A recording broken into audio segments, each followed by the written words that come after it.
Datacracia, por Luli Radifária.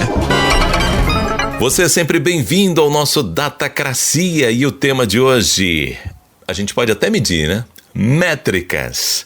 Luli, já faz um tempo que não se fala tanto em privacidade. As máquinas passaram a se comportar? Claro que não. Nunca se coletou tanto dado. Inclusive depois do começo da pandemia, com esse confinamento que as pessoas passaram a usar cada vez as máquinas dentro de casa mais, e gente até que usava as máquinas de uma forma mais variável, passou a usar as máquinas constantemente, continuamente, e com o aumento do trabalho remoto, nunca se mediu tanto. Vamos então ter que viver com um ambiente em que as máquinas medem tudo? Sim, na verdade, medir não é necessariamente ruim. Isso ajuda muito o serviço digital. Se você mede, você consegue saber quando o sujeito abandona um serviço ou até como melhorar o serviço. É aquela ideia que na essência, medir é muito bom. Medir ajuda você a produzir um produto melhor. Mas teremos simplesmente que aceitar? Pois é, o real problema não está em medir. O problema está em vender. Se você pensar que a maior parte das empresas, as redes sociais, por exemplo, ganham dinheiro comercializando, vendendo os dados das pessoas, a gente percebe que é aí que está o abuso, aí que está o erro. Isso precisa ser controlado, já que é absolutamente impossível você ter uma vida produtiva mantendo uma total anonimidade. Você tem que proibir a venda ou controlar completamente a venda. De certa forma que as empresas vão ter que descobrir uma nova forma de lucratividade sem que saiam por aí vendendo loucamente os nossos dados. Eu acredito que no futuro vão olhar para essa época e falar assim, gente, mas peraí, vocês usavam esses produtos que coletavam um monte de dados numa boa? Sim, numa boa, porque da mesma forma que os índios na chegada do descobrimento, a gente não percebia que os dados que a gente estava dando eram uma coisa tão importante, tão valiosa, em troca do espelhinho da mídia social. Mas acredito que com o tempo isso vai mudar. Eu sou Mário Santi e conversei com o professor Luli Radifária. Datacracia, por Luli Radifária. Bibliomania, por Marisa Midori. Bom dia, professora Marisa Midori. Hoje a senhora vai falar sobre o livro Fahrenheit 451? Bom dia, Cláudia. Bom dia, ouvintes da Rádio USP. Hoje nós vamos concluir nossa série sobre a queima de livros, apresentando o principal romance que trata deste assunto. A ficção de Ray Bradbury foi publicada em 1953 e obteve muito sucesso, tendo logo recebido uma adaptação em filme sob a direção de François Truffaut, lançado em 1966. Aliás, as duas produções devem ser revistas ou vistas pela primeira vez nos dias atuais. Uma segunda edição apareceu em 1981, agora com um pós-fácil em que o autor conta um aspecto curioso sobre as condições de escrita e mesmo sobre suas expectativas quanto ao trabalho. Como ele mesmo escreve, eu não sabia, mas estava literalmente escrevendo um romance barato, dime novel ou folhetim. Na primavera de 1950, escrever e finalizar a primeira versão de The Fireman, o que mais tarde se tornou Fahrenheit 451, custou-me $9,80 em moedas de 10 centavos, os dimes. E por que ele fez isso, não é? Porque ele conta que ele tinha filhos, as crianças faziam barulho em sua casa, então ele ia à biblioteca da Universidade da Califórnia, onde no subsolo havia uma sala de máquinas de escrever. Ele precisava depositar moedas e ele tinha um certo tempo para datilografar o livro. Então, além disso, foi uma escrita feita ali com uma contagem de tempo, não é? O que é muito curioso também. Ao ser questionado se mudaria alguma coisa em Fahrenheit, ele diz que se houve mudança, esta apenas reforçou seu amor pelos livros e pelas bibliotecas. E por falar nisso, ele teve a chance de fazer um ajuste de contas com seus personagens, quando adaptou o romance para o teatro. Qual o significado do título? Em que medida a leitura desse livro nos ajuda a refletir sobre a cultura do livro e da leitura na atualidade em se tratando de uma ficção científica? Bem, Fahrenheit 451 é a temperatura que deve ser alcançada para a queima dos livros, o equivalente a 232,78 graus Celsius. Numa primeira leitura, podemos dizer que o livro retrata uma sociedade autoritária, havendo inclusive componentes com os quais nos identificamos, os mesmos que conduziram pensadores a refletir sobre a alienação, o individualismo e a violência promovidos pelo fascismo. Estamos no pós-Segunda Guerra Mundial. Não podemos nos esquecer de que a queima pública de livros, usada como espetáculo para as massas, foi um recurso de Goebbels durante o regime nazista. Mas, fim da leitura, é possível acreditar que há sempre focos de resistência e que, se há um tempo para a repressão, os homens podem mover as engrenagens da história em busca da liberdade, movidos eles mesmos pela luz e pela razão. Os homens livres, que se opõem aos bombeiros piromaníacos, apresentam-se como este foco de resistência. São antigos professores universitários alijados de suas funções. Afinal de contas, para que servem as universidades se não para o ensino técnico, não é mesmo? Mas esses homens, eles acabam formando redes subterrâneas cuja tarefa era de preservar os clássicos da literatura em suas memórias. Poderíamos dizer que, enquanto a maior parte da sociedade vivia em sua caverna, iludidas pelos feixes da televisão, pensemos no mito da caverna de Platão, esses resistentes se transformaram nos próprios discípulos de Sócrates, apoiados em seus saberes e em suas memórias.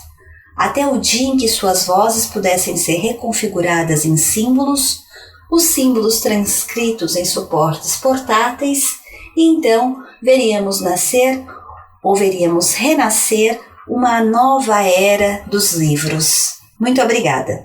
A professora Marisa Midori conversou com Cláudia Costa. Bibliomania, por Marisa Midori.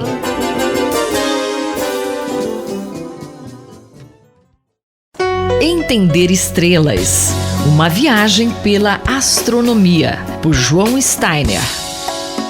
Uma pesquisa publicada este mês na revista científica Astronomy and Astrophysics demonstrou o conceito de queda livre. O mais interessante é que isso foi feito a partir de um trio de estrelas, 2 anãs brancas e uma estrela de nêutrons em colapso, que também serviu para comprovar, mais uma vez, um componente da teoria da relatividade geral de Einstein. Professor João Steiner, primeiro vamos retomar esses conceitos até simples da física, né? O que diz a queda livre e que aspecto da relatividade geral foi mostrado? A queda livre, ela foi demonstrada inicialmente, né, pela primeira vez, por Galileu Galilei, né, quando ele jogou da Torre de Pisa, né, jogou 2 objetos de densidade diferente, né, para provar que os 2 objetos caíam no chão ao mesmo tempo, isto é, a aceleração da gravidade não depende da densidade do objeto em queda, da densidade do peso. Então, esse também é um dos pressupostos da teoria da relatividade geral, de que a matéria segue a curvatura do espaço-tempo. E essa curvatura do espaço-tempo não depende da natureza da matéria, se ela é de chumbo, se ela é de átomos normais, se ela é de estrela de nêutrons, né? É claro que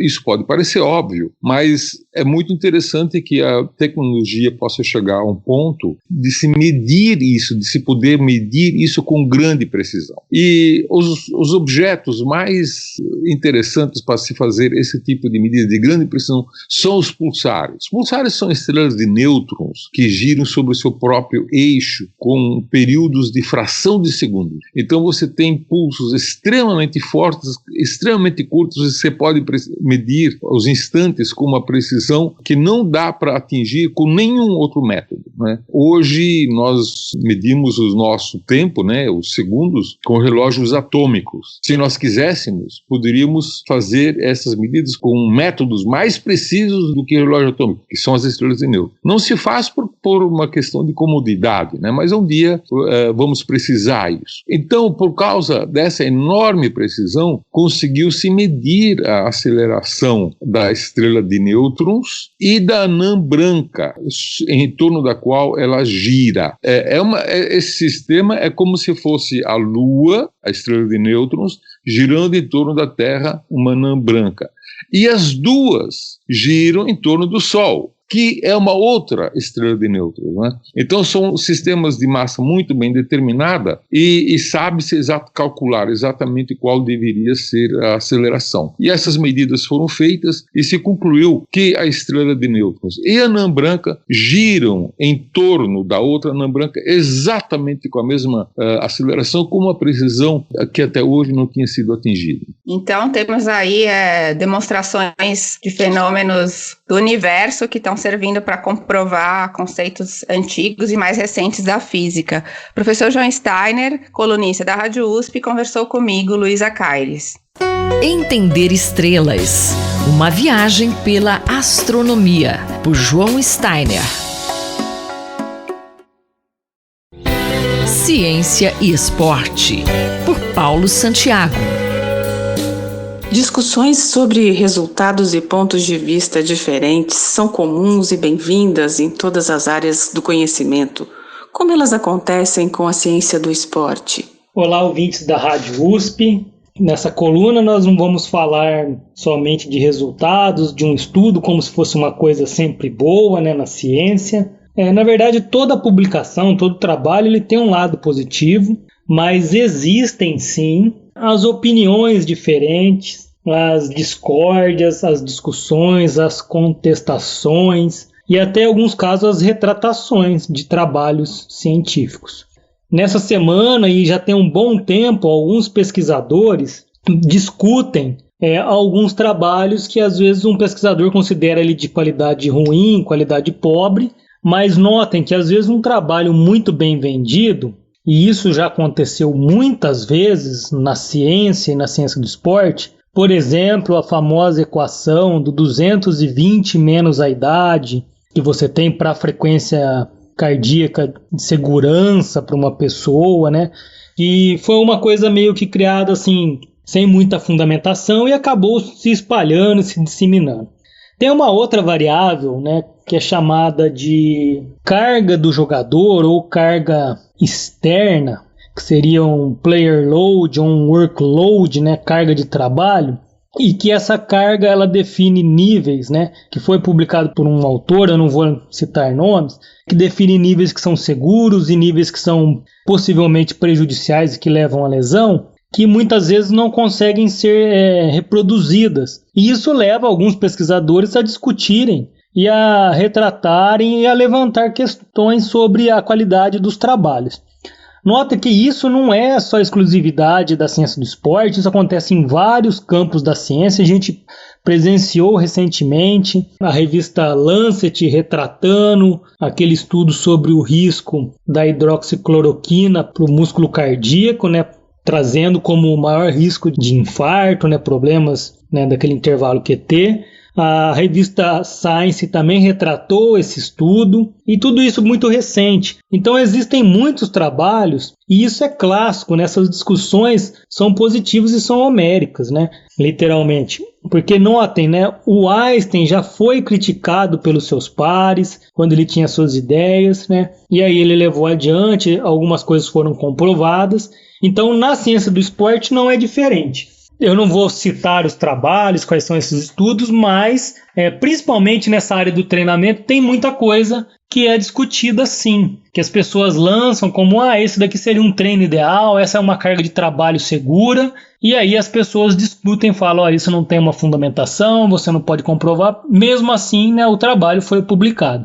Então essas discussões são muito interessantes, não fica difícil de procurar na literatura não, sobre carga interna e carga externa. e as discussões homéricas aí que tem sobre esse tipo de variável na ciência do esporte. E como esse tipo de debate contribui para a ciência e prática do esporte? Olha, esse tipo de debate, de discussão, sempre ajuda, desde que, isso é muito importante, a discussão, o debate, a contestação não deixe de ter um lado respeitoso e de honra e honestidade, mas isso faz com que a busca pela verdade, que é das definições de ciência que eu acredito, se torne muito interessante. Notem que pesquisadores e grandes pesquisadores do passado tinham discordância, o próprio Newton era contestado, ou ele contestava muita gente, o Isaac Newton, e na ciência do esporte isso não é diferente. Então, essas discussões que muitas vezes acontecem até mesmo em mídias sociais, como acontece na política, essas discussões nesse caso no Twitter, elas são importantes sim, sendo com respeito, né, com dignidade, só fazem a busca pela verdade na ciência do esporte ficar mais evidente e a gente melhorar a cada dia o nosso nível de conhecimento. Obrigado e até a próxima coluna. Nós ouvimos o professor Paulo Roberto Santiago, da Escola de Educação Física e Esporte da USP, em Ribeirão Preto. Rita Estela, para a Rádio USP. Ciência e Esporte, por Paulo Santiago.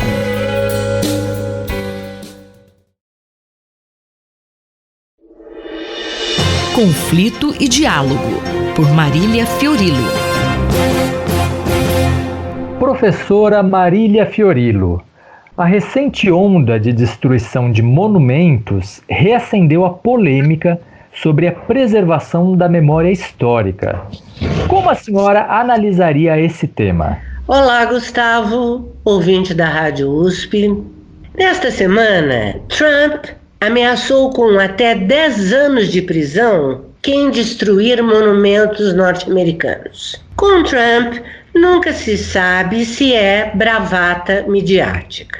Seja como for, a iconoclastia é bem mais antiga que os protestos estadunidenses. Esta convicção da necessidade de destruir ícones, imagens perniciosos, remonta à era bizantina e se firmou com o protestantismo e sua aversão ao culto de imagens sagradas. O islamismo, a partir de certo momento, taxou de sacrílegas a reprodução de imagens e inventou a requintada arte dos mosaicos e arabescos para substituir o figurativo. Bem, ninguém reclamou quando puseram abaixo estátuas de ditadores como Stalin ou o romeno Ceausescu. E quase todos acharam merecida a destruição, em 2003, de monumentos de Saddam Hussein e, em 2011, das estátuas de Muammar Gaddafi. Vocês devem lembrar de um vídeo de um cidadão líbio batendo com um sapato, que é o maior signo de desprezo, na cabeça decapitada de uma das estátuas de Gaddafi, enquanto ele dizia: agora eu me sinto de novo um homem. Quem é que também não se sentiu comovido e solidário?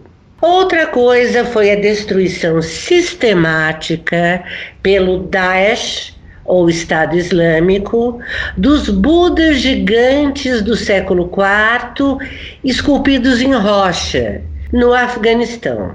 O Daesh se especializou em vandalizar sítios arqueológicos, como a esplêndida Palmira, na Síria, cuja era de ouro foi o império da rainha Zenóbia, no final do século III. O Daesh destruiu ou contrabandeou para colecionadores privados um universo de memória estética e histórica. É aqui que mora o problema. O sequestro de obras de arte do Oriente para museus ocidentais tem mais Atenas na Europa do que em Atenas. Gera muita polêmica. Devolve-se ou não aos países de origem? Contra ou a favor, Há uma certa unanimidade na necessidade de preservação da memória. O Vietnã, por exemplo, tem um extraordinário museu cuja coleção é composta por imagens das tentativas de anexação desde a China até a invasão americana, para não deixar cair no esquecimento o poder da resistência e a vitória contra grandes potências. Manter íntegra a crônica do mundo através da arte parece ponto pacífico, mas não é. A discriminação ao inverso, endeusada pelo pós-modernismo e que ganha fôlego e fúria nas ruas, não tem nada de inclusivo.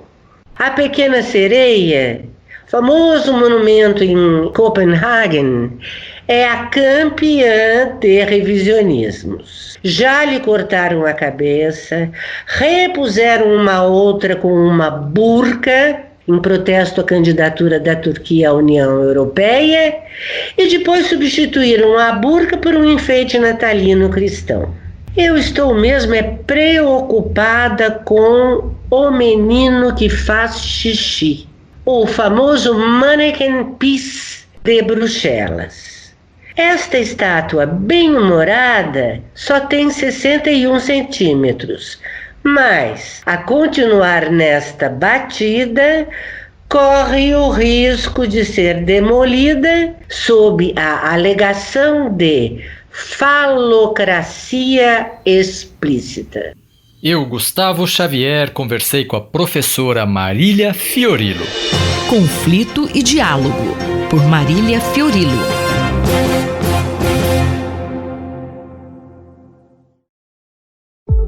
Educação e Direitos, com a professora Eunice Prudente.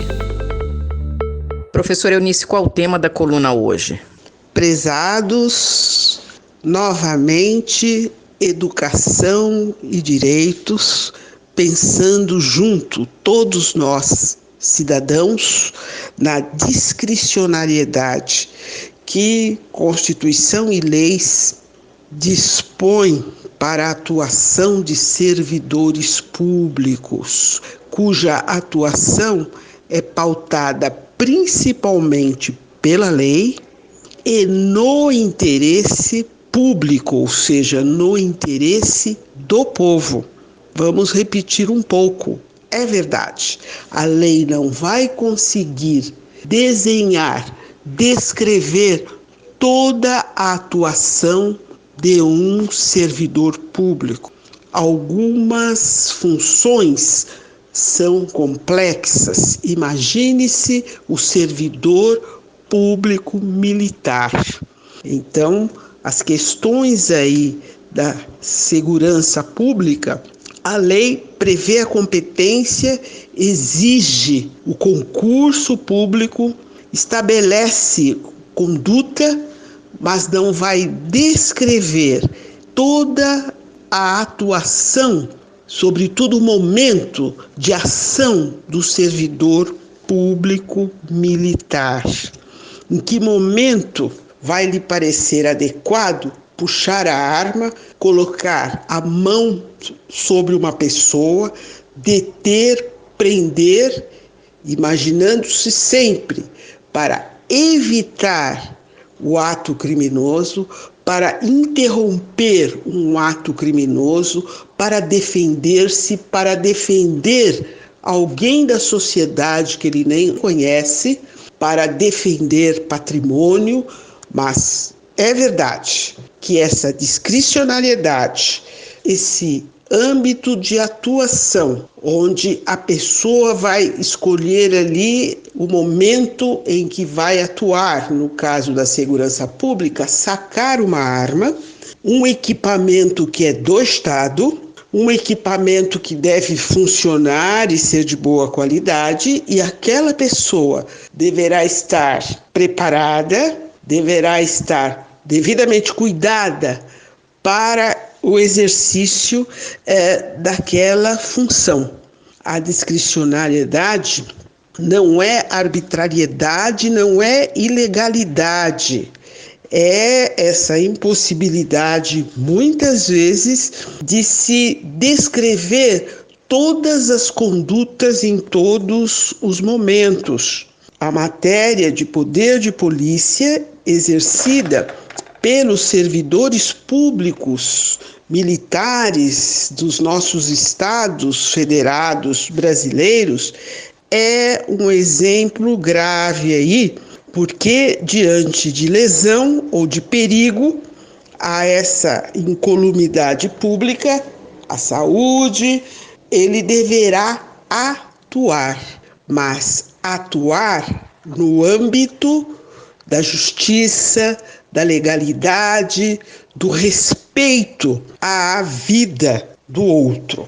Professor Eunice, como deveria ser a conduta de um policial militar no momento de perigo, de risco? Este PM é um servidor público estadual como nós, docentes da Universidade de São Paulo. Ele, diante de certa situação, deverá atuar com a ética, com o princípio da proporcionalidade que apreendemos lá em casa, que é o respeito ao outro, que é o nervosismo que podemos estar trazendo por outros motivos particulares, mas que naquele momento estamos atuando, expressando, representando o interesse do povo. Então não vamos prejudicar, desrespeitar, maltratar os direitos humanos deste mesmo povo. Então, as vidas negras têm importância. Direitos humanos têm toda a importância e está em primeiro lugar na atuação de todos os servidores públicos, principalmente os responsáveis pela segurança pública. Eu, Simone Lemos, ouvi a professora Eunice Prudente. Educação e Direitos, com a professora Eunice Prudente.